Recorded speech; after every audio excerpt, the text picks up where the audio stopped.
What's up everyone, welcome back to the channel. I'm Sid Vicious and today we're diving deep into the latest reveal for OSRS Leagues 5.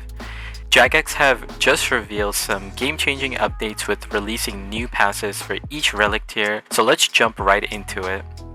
First up, let's talk about the tier 1 passives and how they're going to impact your gameplay right from the start. As with previous leagues, we kick off with a 5x experience multiplier at tier 1. This means faster leveling across all skills, helping you get ahead in no time. Items are now twice as common from the start, same as last year. Now, here's a big one. Farming ticks now occur every minute instead of every 5 minutes. Your crops will grow 5 times faster. Farming just got a massive buff. But wait, what does this mean for relics like Overgrown and Friendly Forager that enhances farming and herb lore?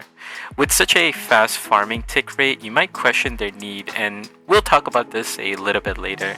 Also, one thing to note, tight farm crops do not receive the 5 times farming tick rate, so the minigame still remains untouched. For all the minigame enjoyers, minigame points are boosted by 4 times right from the beginning, enhancing rewards from activities like pest control and more. But there's a slight little catch. Soul Wars and pest control will not give any experience at all.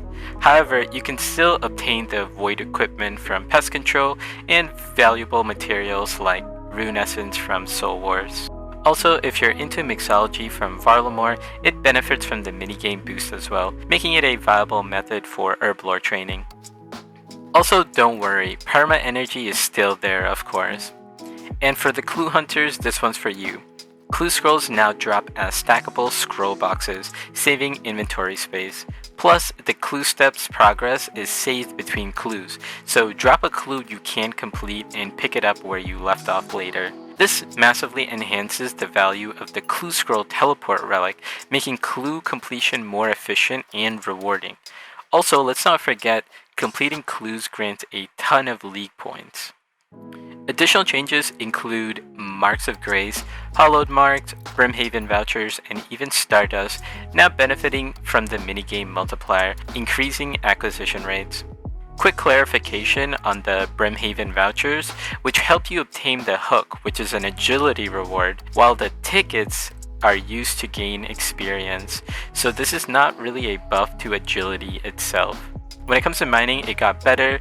The Prospector outfit is easier to obtain via star mining, and after purchasing everything with Stardust, you can buy a ton of bags of gems, which can be used for crafting XP. As long as you have Asgarnia, you can AFK star mine, get mining XP, and then get some additional benefit XP from crafting. Also, for some PVMers, drop rate modifiers now also apply to items like the Twisted Ancestral Color Kits and other kits, and specifically the one that I'm interested in is the Awakener Orbs as well. This means you'll have more chances to engage with endgame content like the Awakened Desert Treasure 2 bosses. Now moving on to tier 2, which boosts your experience multiplier to 8 times, so it's crucial to complete tasks to quickly get to tier 2 to get an early advantage. At tier 3, combat gets a massive boost. Combat experience, including hit points and prayer, receives a 2 times multiplier, stacking with existing multipliers for a whopping 16 times experience rate at just tier 3. Tier 3 also includes something for the Slayer fans, which is Bigger and Better is unlocked for free, allowing superior Slayer monsters to spawn without spending points. Plus, the Slayer points are multiplied by 5, and you no longer need to complete the 5 tasks before to earn points. Superior encounter rates are now also 1 in 50, up from the 1 in 200. More superiors mean more loot and experience. It seems like they are moving those Clue and Slayer relics into passive, which begs the question if there are any relics related to those at all.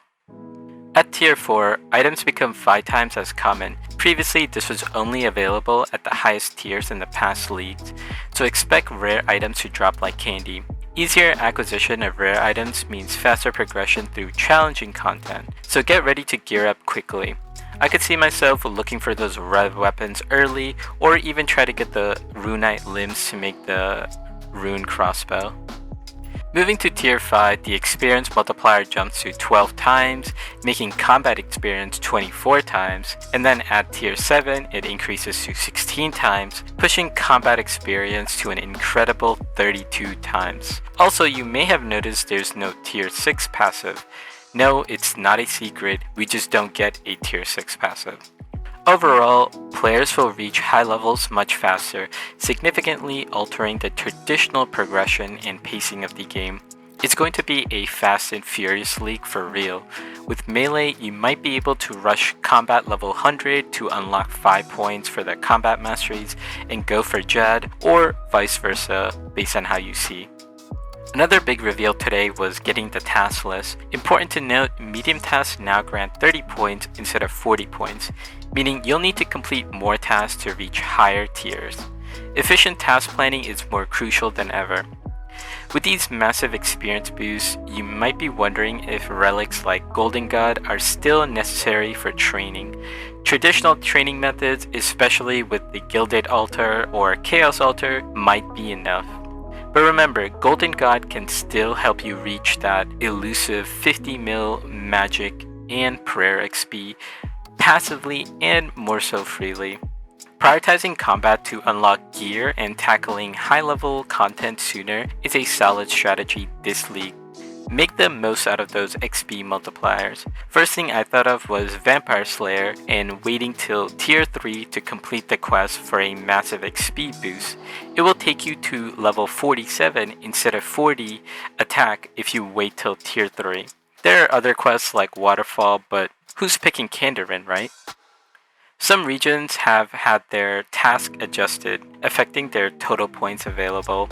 Fremnik region gained 16 tasks. Also, Mauritania, Zaya, and Desert now have the highest total points, making them attractive choices for maximizing league points. Here's a quick rundown. Mauritania, 10,200 points. Zaya, 10,020 points. Desert, 9,840 points. Wilderness, 9,750 points. And Fremnik, 9,780 points. But remember, sometimes regions with synergies can net you more points than just picking those with the highest totals. Strategy is key, and I will be working on a task route guide soon for the starting regions. Moving on to some relic discussion and synergies. In the teleportation relic tier, the clue compass is a standout. With the improvements to clue scroll mechanics and numerous clue tasks, it's the clear winner by a large margin. I can still see Fairy's Flight being utilized to micromanage the farming ticks being faster, but that doesn't sound fun at all and something you should consider as well.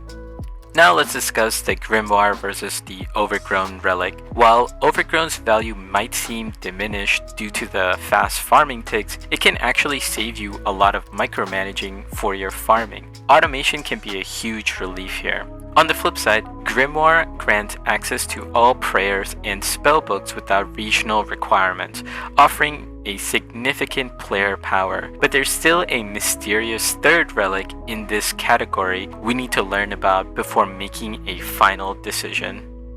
As for Golden God, its value is debated due to the high combat and prayer XP rates. It still functions like the old Fire Sale, but it's slightly slower.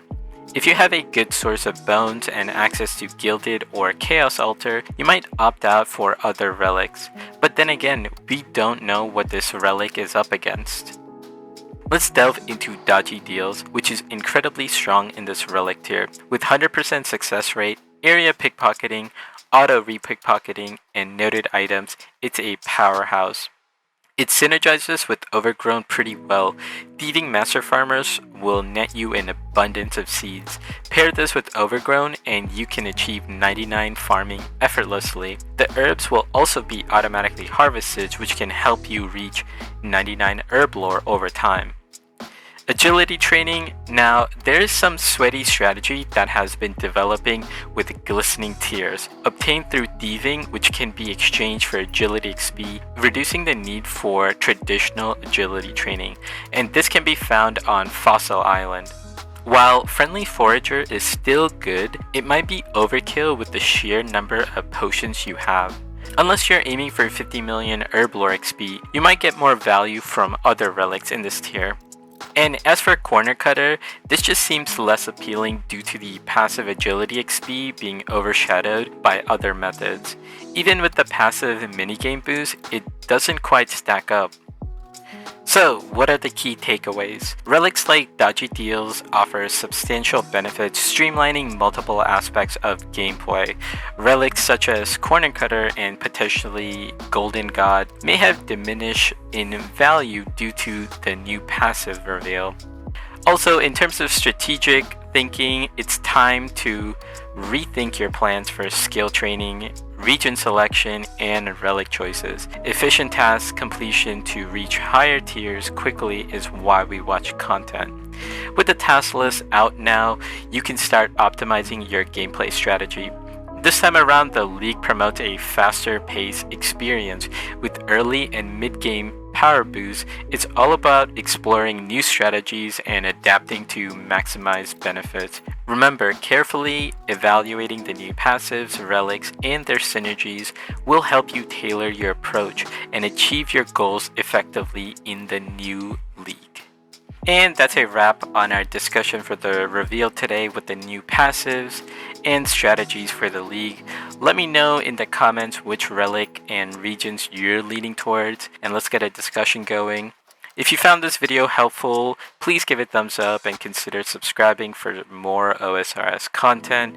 I'll be covering more strategies and updates as soon as we get closer to League's launch, which is only a few days away. I'll be working on a route planning for the tasks that we got today. And on top of that, I may have a theory crafting video for different regions and the builds, which I feel might take a long time to make into a video, so I might live stream it and then just put that as like a VOD for people to look at with different timestamps. But anyways, thanks for watching, and until next time, I'm Sid Vicious, and I will see you later.